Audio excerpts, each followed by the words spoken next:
By the 1880s, Bat Masterson was no longer just a lawman or a gunfighter.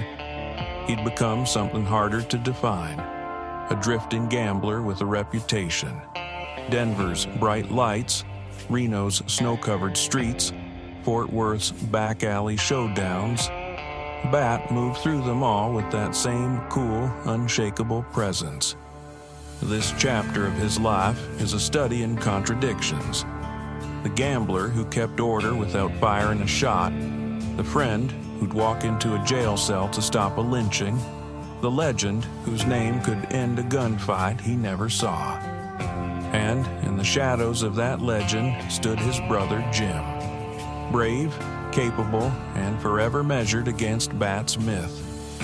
Today, we follow Bat through the boomtowns, prize fights, scandals, and narrow escapes that shaped his middle years. And we watch the cost of fame fall hardest on the people closest to him. Welcome to Chronicles of the Old West. This is Episode 9 of Steel and Silk, The Life of Bat Masterson.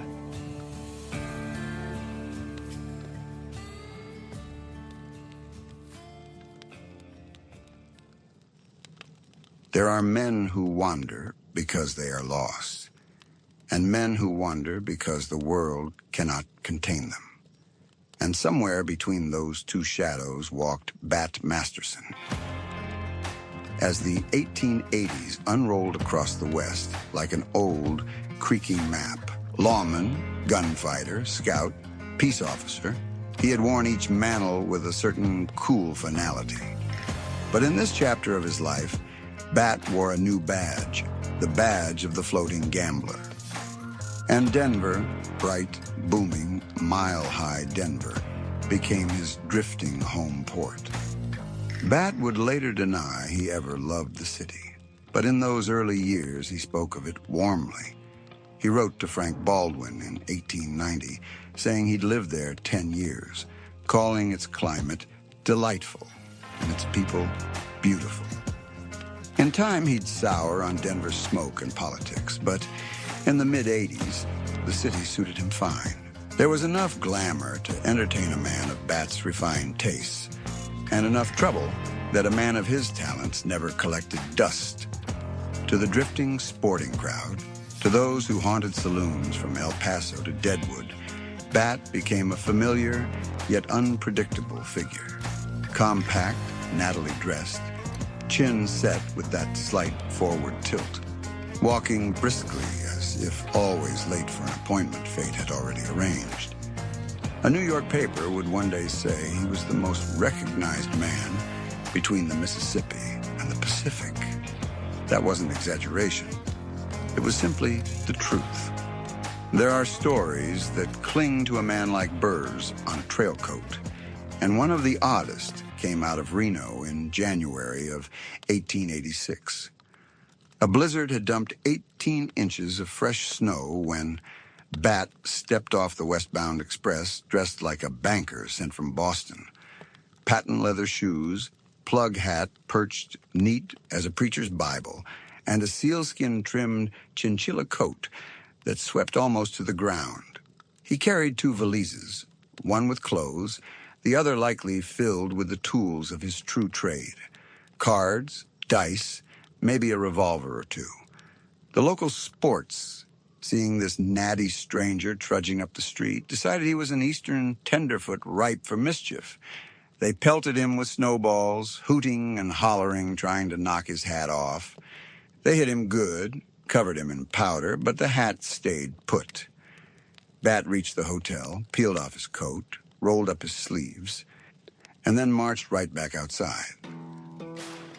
For several exhilarating minutes, Reno witnessed the only snowball fight in American history where one combatant had allegedly killed 26 men and was widely believed to be bulletproof. Bat hit his targets with the same precision he used at Leadville poker tables and Dodge City street corners. Before long, every local boy was covered in snow and out of ammunition.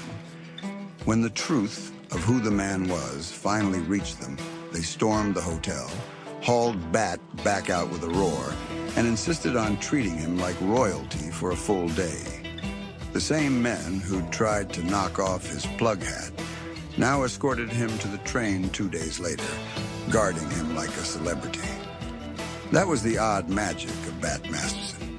Men followed him from prank to awe without missing a breath. Gambling wasn't leisure for Bat. It was craft, intuition, and discipline. He wrote once, almost philosophically, "Some days plenty, and more days nothing. I came into the world without anything, and I have about held my own." And yet he could read cards as other men read scripture. One winter in Denver, Bat joined a faro game run by John Ha'penny. Late in the night, Ha'penny dealt what he announced as the final turn. While gathering the cards, Bat began telling some wild tale from Leadville. The story caught everyone, Ha'penny included.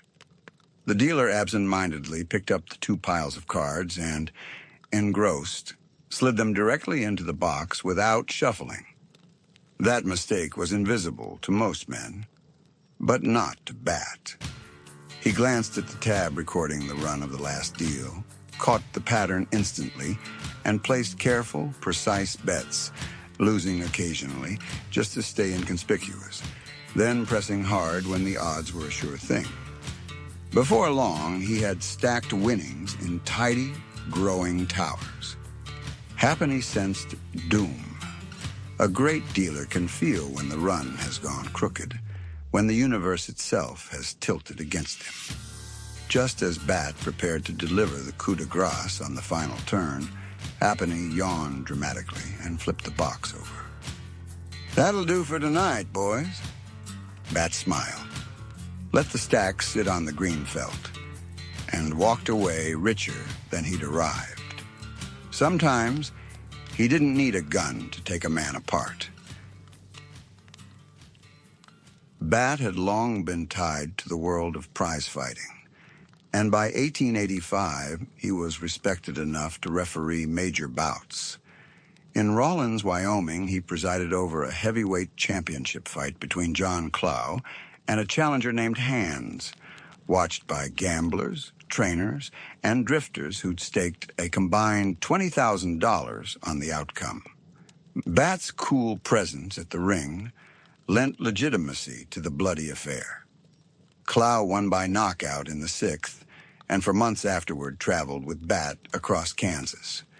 Bat also arranged exhibitions, such as a match between Clow and English fighter Ed Smith in Medicine Lodge. The local paper described Bat as plain and unassuming, with lots of horse sense, a compliment Bat likely accepted with his usual modest shrug. But fighting wasn't just sport, it was currency. In the 1880s, knowing the right fighters meant knowing the right men, and Bat was always collecting allies.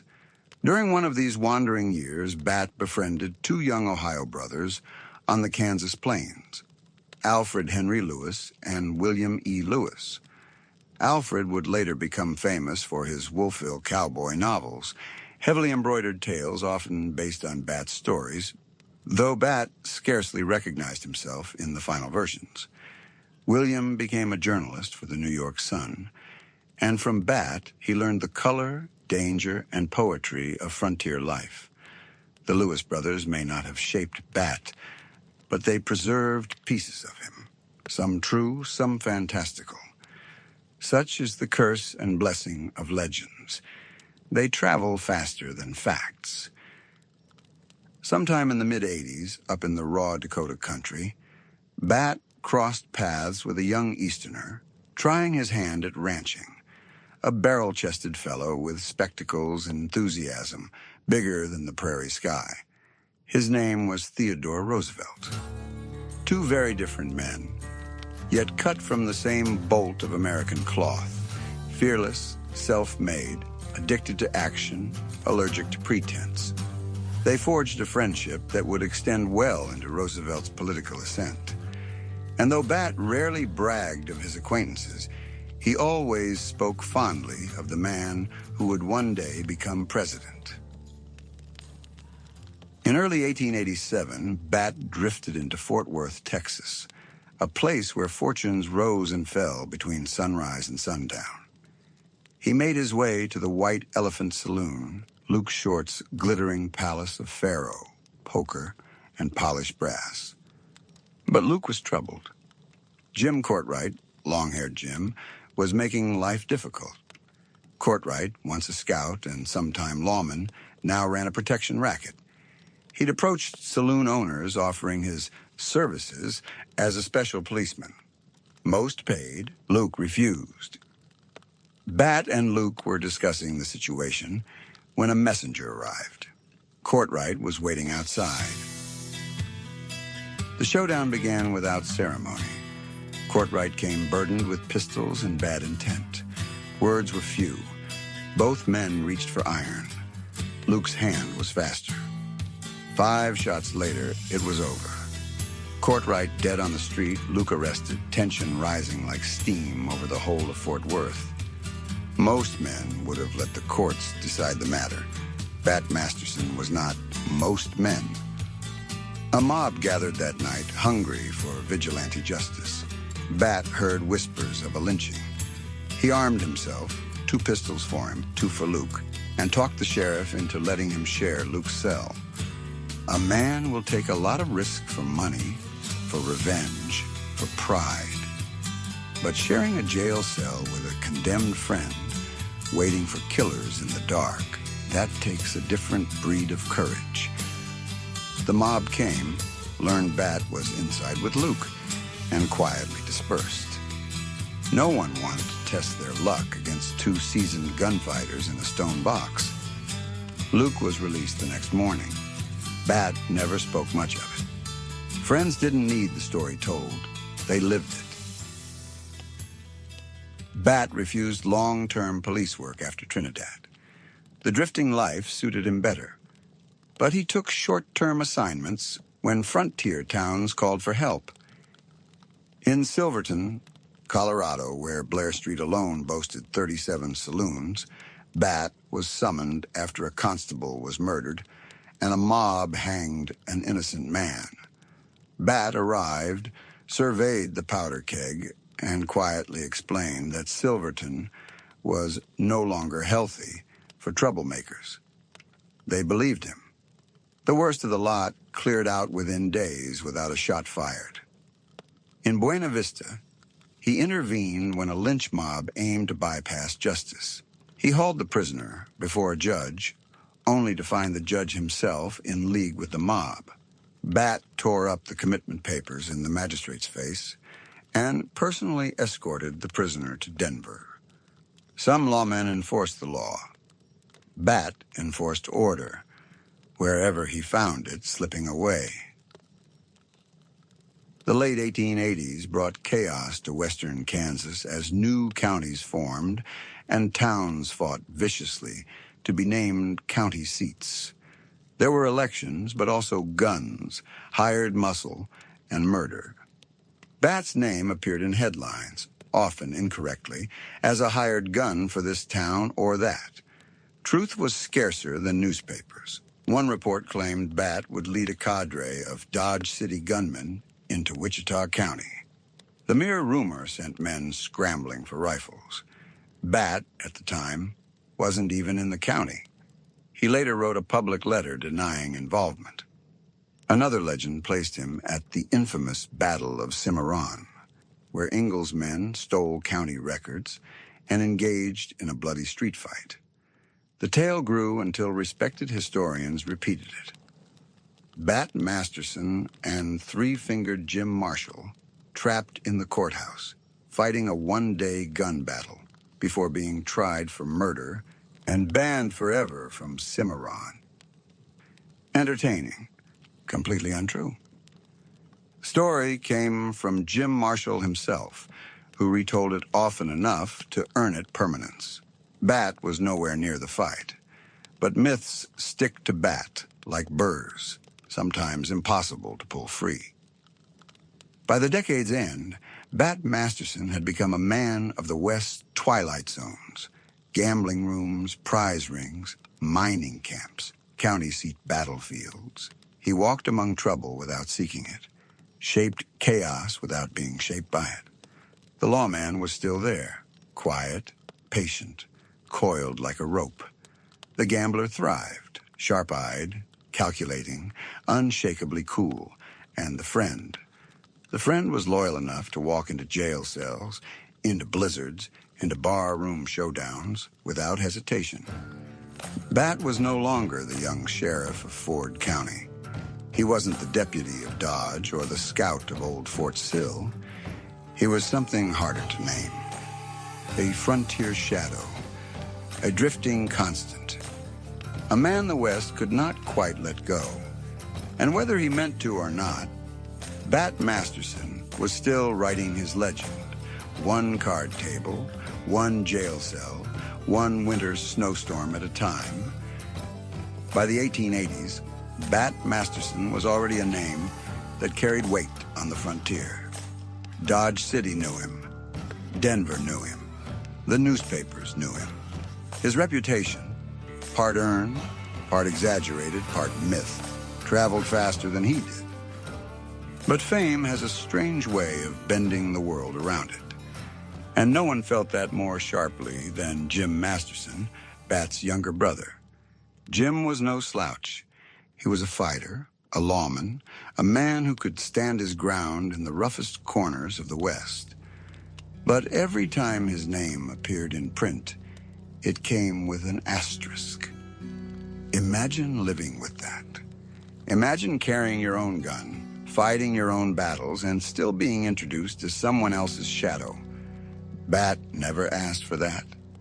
Jim never deserved it. But the frontier didn't care about fairness. In 1884, Jim found himself in the middle of one of the most explosive conflicts in New Mexico history, the Maxwell Land Grant War. It was a powder keg.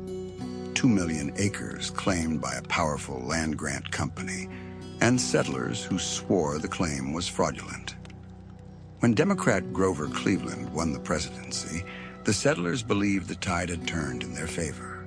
They expected new territorial officials, new rulings, and maybe even revenge. And when men expect change, they prepare for violence. Gunmen drifted into Colfax County like wolves scenting blood. Among them, Dick Rogers, a Texas killer whose reputation grew with every corpse he left behind.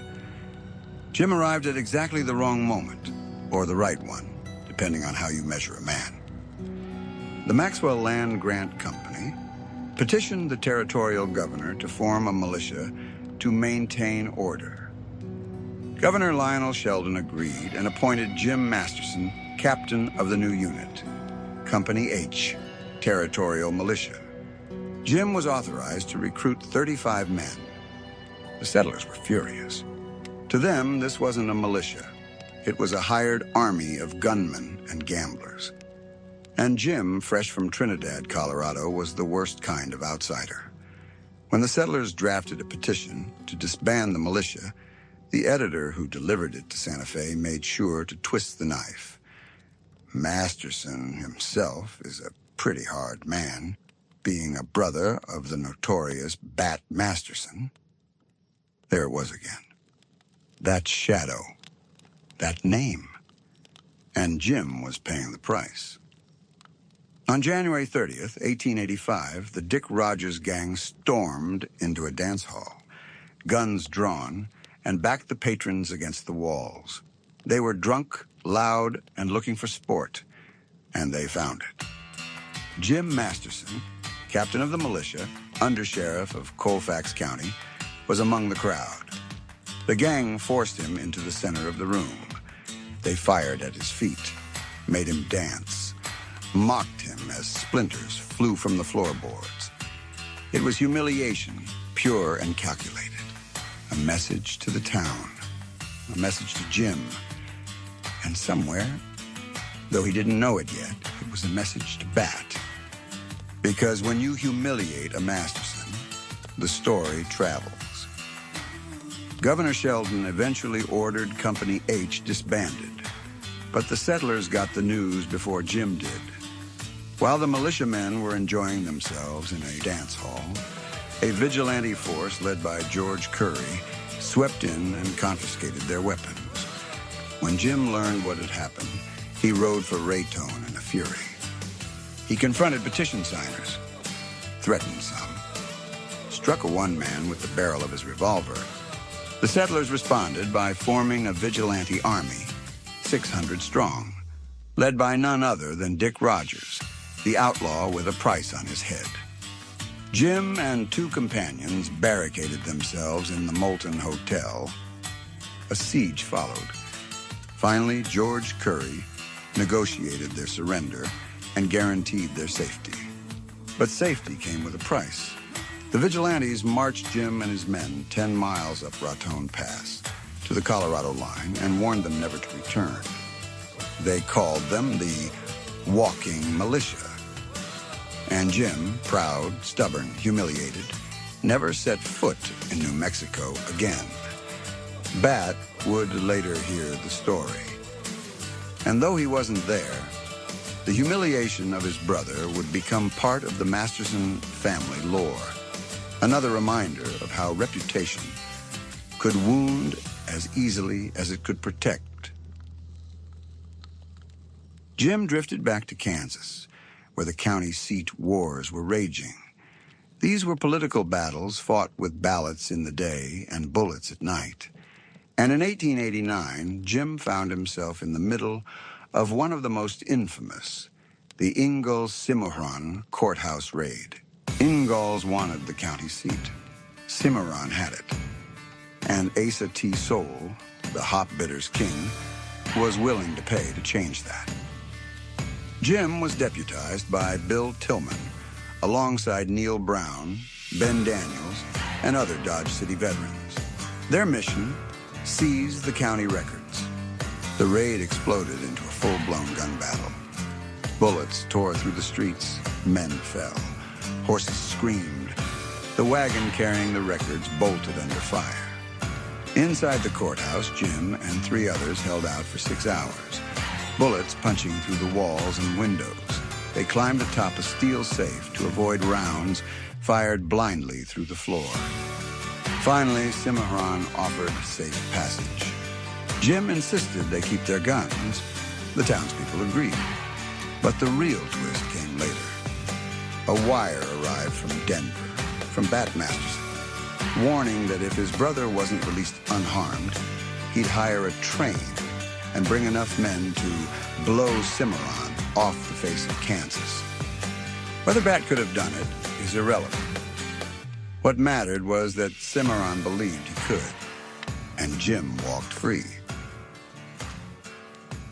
This was Bat at his most mythic, not firing a shot, not riding into town, but exerting power through sheer reputation. The shadow that had burdened Jim now protected him. In 1889, Jim joined the Great Oklahoma Land Run, a chaotic, thundering mass of humanity racing for homesteads in the unassigned lands. He rode a Santa Fe train into Guthrie, where 10,000 people scrambled to stake claims in a town that didn't yet have streets. When the provisional mayor ordered the rights-of-way cleared, many settlers refused. They stood armed, ready to defend their tents. So the mayor called 2 men, Bill Tillman and Jim Masterson. The 2 lawmen mounted up, rifles on their saddles, and rode ahead of a massive log drag pulled by mules, a rolling wall that would clear the street by force if necessary. Jim addressed the crowd. The streets had been surveyed. A town needed streets. Move your tents, or the mules would move them for you. The settlers grumbled, cursed, threatened, but they moved. And Guthrie became a city. Bat, meanwhile, was drifting toward a different life, one of politics, journalism, and the slow transformation from gunfighter to public figure. The brothers were walking different paths now, but the bond remained. Jim's most famous moment came in 1893, during the federal assault on the outlaw stronghold of Ingalls, Oklahoma, hideout of the Doolin-Dalton gang. Jim served as second in command under Deputy Marshal John Hickson. 13 officers rode into town in 2 wagons, disguised as hunters. The battle erupted when Bitter Creek Newcomb spotted the wagon and reached for his rifle. Deputy Dick Speed fired first. Tom Doherty, shooting from a hotel window, killed Speed instantly. Gunfire exploded across Ingalls. The Ransom Saloon became a fortress. Outlaws dashed for their horses under covering fire. Deputies fell in the street. Jim fought with grim determination, returning fire, directing men, and pushing forward under a hail of bullets. When Arkansas Tom refused to surrender, Jim produced 2 sticks of dynamite and shouted that he'd blow the hotel into the middle of next week. The outlaw surrendered. But the cost was terrible. 3 deputies lay dead: Dick Speed, Tom Houston, Leif Shadley. The gang escaped. But the battle marked the beginning of their end. Bat, reading the reports from afar, would have recognized the pattern. Jim in the thick of it. Jim taking the risks. Jim doing the work that made legends, but never becoming one. Jim Masterson didn't live to see the final destruction of the Doolin-Dalton gang. Less than 2 years after the Battle of Ingalls, he died in Guthrie on March 31st, 1895, at just 39 years old. Galloping consumption, the fast, merciless form of tuberculosis. He faced death the way he faced life, quietly, proudly, without asking for help, even from Bat, who by then was wealthy and well-known. The newspaper obituary praised Jim's courage, his loyalty, his refusal to betray a friend. But even in death, the shadow followed him. Bat never spoke publicly about Jim's death, but those who knew him said it changed him, softened him, aged him, made him reflect on the cost of the life he'd lived. Because Bat had survived the frontier, Jim had not. And Bat would carry that weight for the rest of his days. There's a strange silence in the historical record when it comes to Bat Masterson and the women in his life. For a man remembered for his polished boots, immaculate trousers, and that carefully barbered mustache, you'd expect a trail of romantic stories as long as the Santa Fe line. But the old-timers who knew him rarely spoke of such things. The chroniclers of the frontier, those who wrote down every gunshot, every brawl, every political squabble, seemed to look away when it came to Bat's private affairs. And yet, the evidence is there, scattered like boot prints in dust. You just have to know where to look. Bat lived in a world built by men, cow towns, mining camps, gambling halls, saloons thick with cigar smoke and the clatter of faro boxes. Women were scarce, and respectable women scarcer still. The ones who drifted through the doors of Dodge City's saloons were usually entertainers, waitresses, or, more often than not, working girls. Their names, when they survived at all, came down to us as nicknames. Hop Fiend Nell, Scar-Faced Lily, Emporia Belle, Timberline, Madame Mustache, Big Nose Kate. These were the women who brought a flicker of femininity into the roughest corners of the frontier. And somewhere among them, Bat Masterson lived, laughed, and loved. A few glimpses survive. A diary entry from 1873 noting Bat and his brother Ed sleeping with friends. A newspaper item from 1878 listing Sheriff Masterson and lady at a grand opening in Spearville. A masquerade ball that same year where Bat attended with a Miss Brown. And then, in the 1880 census, a detail that must have raised eyebrows even then. Bat Masterson, age 25, living with a 19-year-old woman listed bluntly as a concubine. His brother Jim, the city marshal, was living with a 16-year-old concubine of his own. The Masterson brothers, it seems, were not lonely men. But the woman who would matter most to Bat, Emma Walters, remains a shadow in the historical record. A blonde song and dance performer, raised in Philadelphia, 4 years younger than Bat. She appeared on the stage of Denver's Palace Theater, and somewhere between the footlights and the gambling tables, Bat fell for her. Whether they married in the early 1880s or later in 1891, as one family account claims, no official record survives. What we do know is that by 1884, newspapers were already referring to Mr. and Mrs. Bat Masterson. Emma was quiet, reserved, almost invisible beside her famously charismatic husband. Few of Bat's friends ever knew her well, but she was there, steady, loyal, and, as we'll soon see, tested in ways no frontier wife deserved.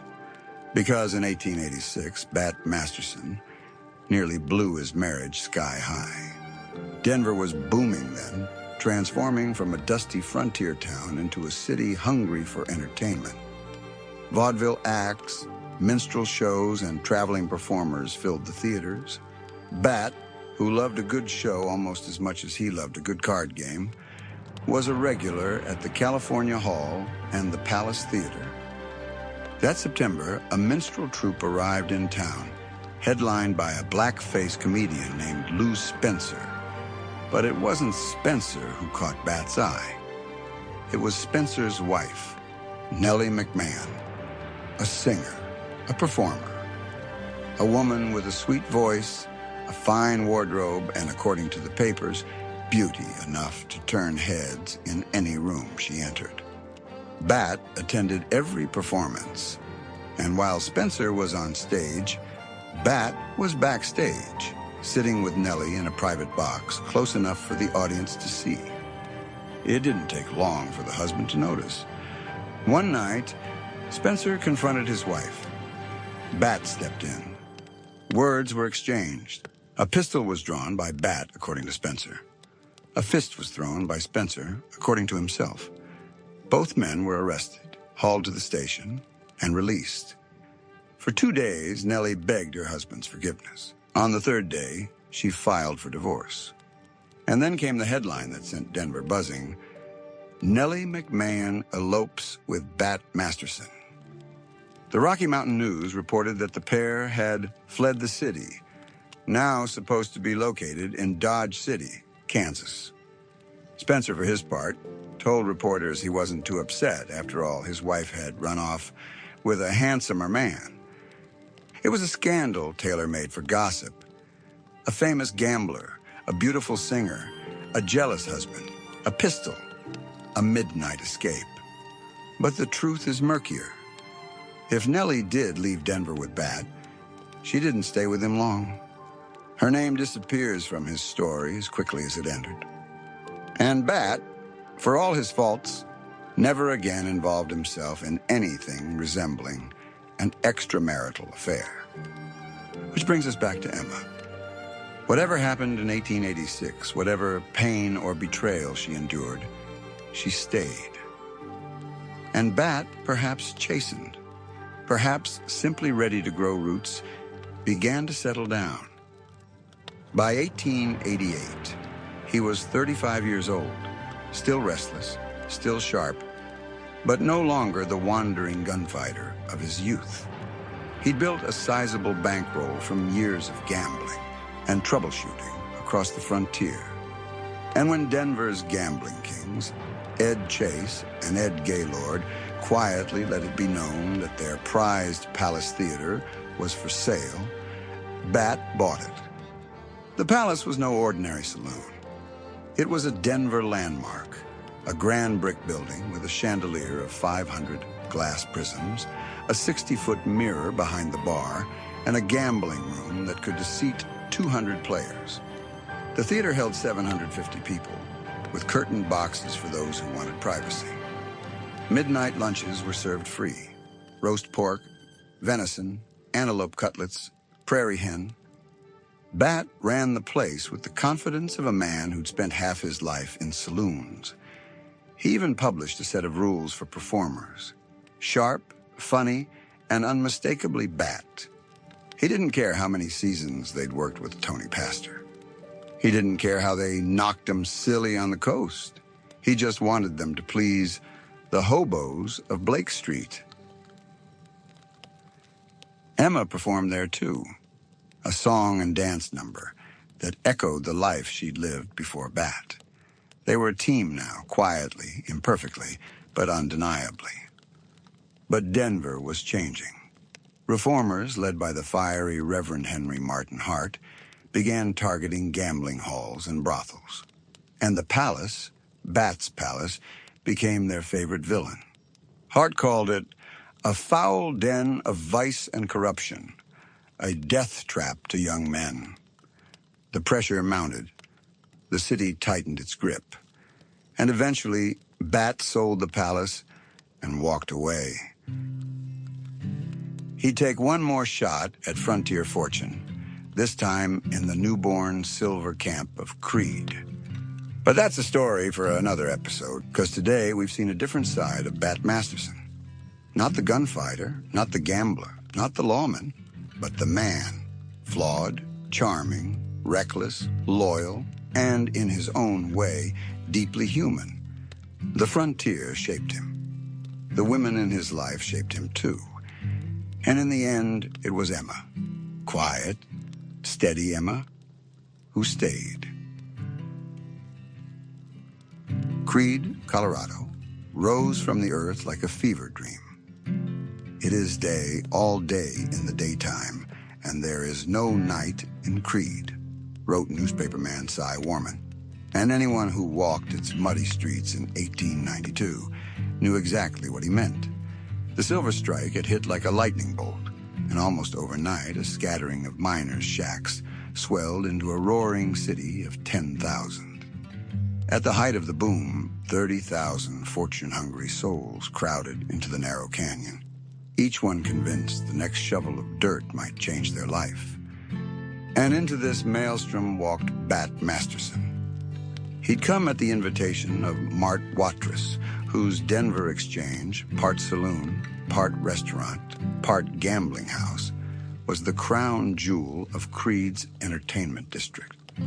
Compared to the Palace Theater Bat, once owned in Denver, the exchange was rough around the edges. But in Creed, it stood like a palace among tents and hastily nailed together shanties. A Colorado pioneer later said, "Anyone who ever knew Masterson will know that that is the only sort of thing he would have." The place never slept. Miners packed the bar 24 hours a day, slapping down silver dollars as fast as the bartenders could pour. A reporter from St. Louis estimated the bar alone took in $650 a day, an astonishing sum for a town barely old enough to have streets. The gaming tables raked in even more. Faro, roulette, poker, chuck-a-luck, every game the West had ever invented was running full tilt day and night. And Bat was everywhere. 16 hours a day he walked the floor, pale eyes sharp beneath heavy black brows, watching every table, every dealer, every drunk who staggered through the door. He was older now, heavier, hairline receding, mustache trimmed short and streaked with gray. But the old presence was still there. The quiet authority, the sense that if trouble came, he'd meet it head on. He dressed more modestly than in his Dodge City days, corduroy suit, soft white shirt, black string tie. But the suit, in true Bat fashion, was lavender. Saturday nights brought boxing matches with Billy Woods, self-proclaimed heavyweight champion of Colorado, taking on all comers while Bat refereed. Woods would later be killed in a love triangle gunfight, followed by a chain of revenge shootings that left half the town stunned. But in those early months, Creed was strangely peaceful. Too peaceful, Bat thought. "I don't like this quiet," he told a reporter. "It augurs ill." He'd seen boomtowns before. They always started calm. Then came the bloodletting. But many believed the calm existed because Bat was there.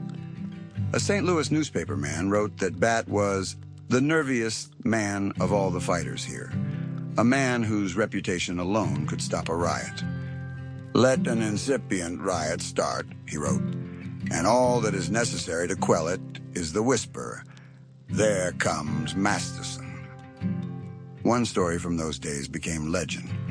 Bat was standing at the bar when a drunk, too far gone to recognize the man he was insulting, walked up and slapped him across the face. The room froze. You could hear the electric lights buzzing. Bat looked at the man for a long moment and then laughed. "Go home and sober up," he said. "If you still want trouble, you can come back. I'll be here." That was Bat in Creed. Calm, controlled, dangerous only when he needed to be. But the most famous confrontation came when Jefferson Soapy Smith, the notorious con man and rising criminal king of Creed, tried to bully a faro dealer at the exchange. Soapy drew his gun, threatening to kill the man if he dealt another card. Charlie Adams, armed to the teeth, backed him up. Bat arrived just in time. He didn't draw. He didn't shout. He simply stepped between the men and spoke in that low, steady voice that had diffused more fights than any bullet ever could. "You're both friends of mine," he said, "and I won't stand for this. Be a couple of good boys and stop quarreling." Soapy stared at him, then holstered his gun. The game went on. But Creed couldn't stay quiet forever. Killings soon became nightly occurrences. The most famous came when Ed O'Kelly walked into Bob Ford's tent saloon and blasted the man who killed Jesse James. Yet, through all the violence, the Denver Exchange remained untouched by gunsmoke. No one wanted to test Bat Masterson. And in the middle of all this chaos, Bat found time for mischief. When Parson Tom Uzzell, a ragged, derby-wearing preacher, asked to deliver a Sunday sermon in the saloon, Bat agreed. The miners listened, moved by the story of the prodigal son. A collection was taken. And then, after the parson left, Bat proposed doubling the donation by stealing the preacher's pants while he slept, counting the money and matching it.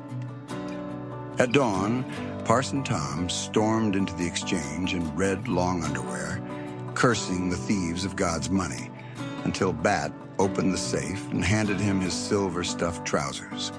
The preacher blessed the crowd and bought around for the house. And that was Creed, wild, dangerous, absurd, and unforgettable.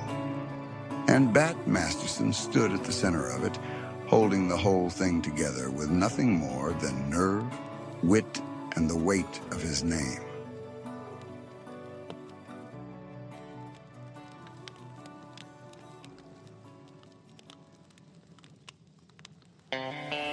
By the end of this chapter, Bat Masterson had become something rare on the frontier, a man who no longer needed a badge or a gun to shape the world around him.